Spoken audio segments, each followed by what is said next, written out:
Imagine you are falling. Not the kind of falling you dream about at night, where you jolt awake just before impact. This is real. This is permanent. Below you, filling your entire field of vision, is the largest planet in the solar system, Jupiter. Its swirling clouds of orange, white, and brown stretch further than you can comprehend. From here, it looks almost peaceful. Almost beautiful. Like a painting hanging in the void of space. You have exactly a few minutes before everything you are made of ceases to exist.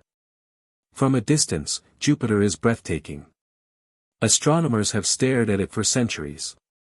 Galileo himself looked up in 1610 and saw its moons circling it like loyal servants. From Earth, it glows in the night sky brighter than almost anything else, a steady, warm light that feels almost comforting. Space agencies have sent probes to study it. Scientists have dedicated their entire lives to understanding it. And for a moment, as you fall toward it, you understand why.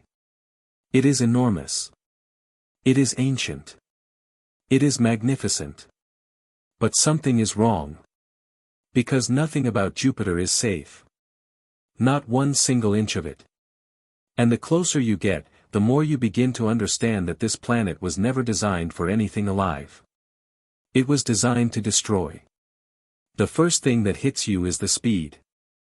You are not drifting gently downward.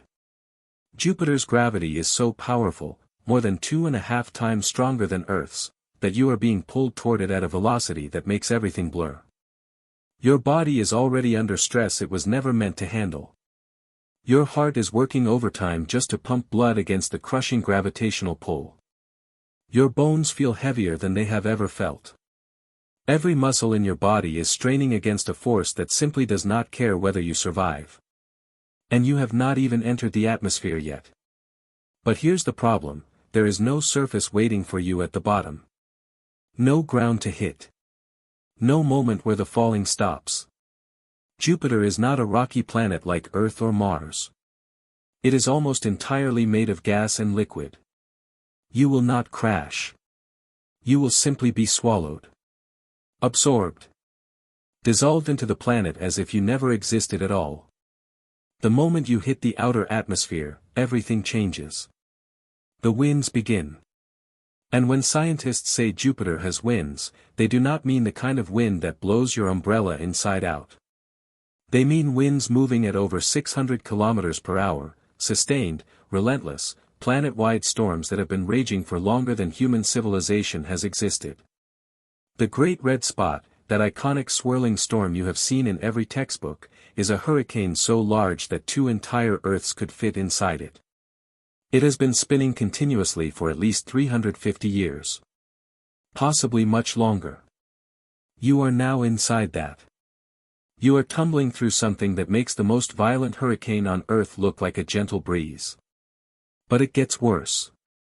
The atmosphere is not just windy.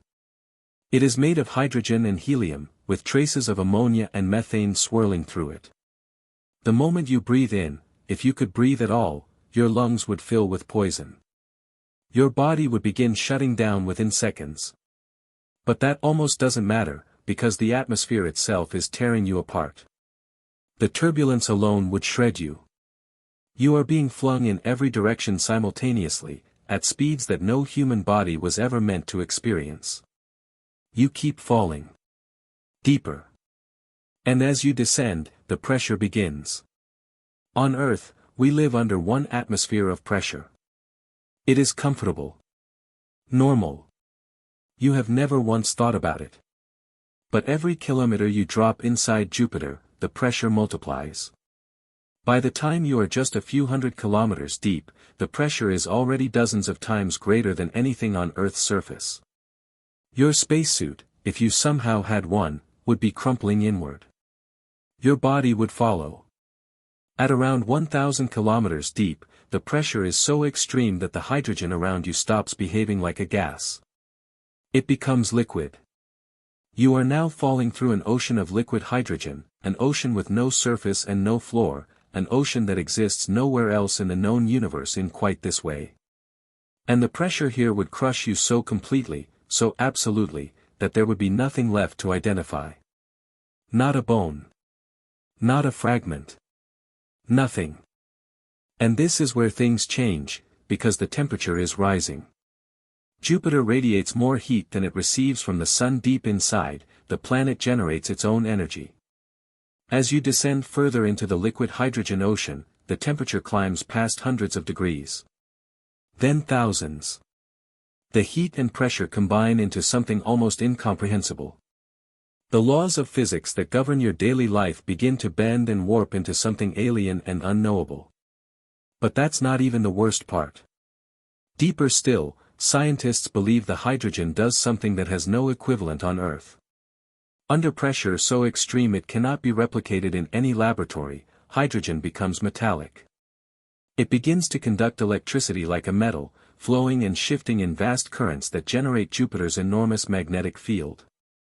This magnetic field is the strongest of any planet in our solar system, nearly 20,000 times stronger than Earth's. The radiation it produces is so intense that even our most hardened spacecraft can only survive near Jupiter for a limited time before their electronics begin to fail. When NASA sent the Galileo probe into Jupiter's atmosphere in 1995, it lasted less than an hour before the pressure destroyed it. 1 hour. And it was a machine built specifically to withstand those conditions. A human body would last seconds. Maybe less. And then there is the lightning. Jupiter's storms produce lightning on a scale that makes Earth's most violent electrical storms look like camera flashes. Single bolts of lightning on Jupiter carry energies thousands of times greater than anything that strikes our planet. They crack through the cloud layers continuously, in storms that never end, in a sky that has not been calm in hundreds of millions of years. If you were somehow still alive at this point, still conscious, still falling, the lightning alone would end it. A single strike, and you are simply gone. But here's the problem with Jupiter that no one tells you: we do not fully understand what is at its core. Scientists believe there may be a solid or semi-solid core at the very center, compressed under pressures so unimaginable that the atoms themselves are forced into exotic states that exist nowhere else in nature. But we have never seen it. No probe has ever reached it. No signal has ever returned from those depths. Whatever is happening at the heart of Jupiter is happening in complete darkness, under conditions that physics can barely describe, in a place that no human instrument has ever survived long enough to witness. The universe keeps its deepest secrets well. Think about what just happened. You fell into a planet. Not a dramatic Hollywood explosion, no fireball, no heroic last moment. You were simply erased. Compressed into nothing by forces so vast that your entire existence, every memory, every thought, every moment of your life, was reduced to a faint disturbance in a storm that has been raging since before your species existed. Jupiter did not notice you. It never will. And that is the truth about this universe that we spend most of our lives avoiding. We are extraordinarily, terrifyingly small. We live on a fragile rock orbiting an average star, protected by a thin shell of atmosphere that is almost nothing compared to the scale of what surrounds us. Jupiter alone is so large that 1,300 Earths could fit inside it. And Jupiter is not even close to the most extreme thing out there. We look up at the night sky and we call it beautiful. We name the stars. We send our little probes out into the dark and we feel proud. And we should. But we should also feel something else, a quiet, honest humility in the face of a universe that was not built for us. A universe that does not need us. A universe that, if we ever forgot our place within it, would remind us in the most absolute way possible. Jupiter has been here for 4.5 billion years. It will be here long after we are gone. And it has never once thought about us at all.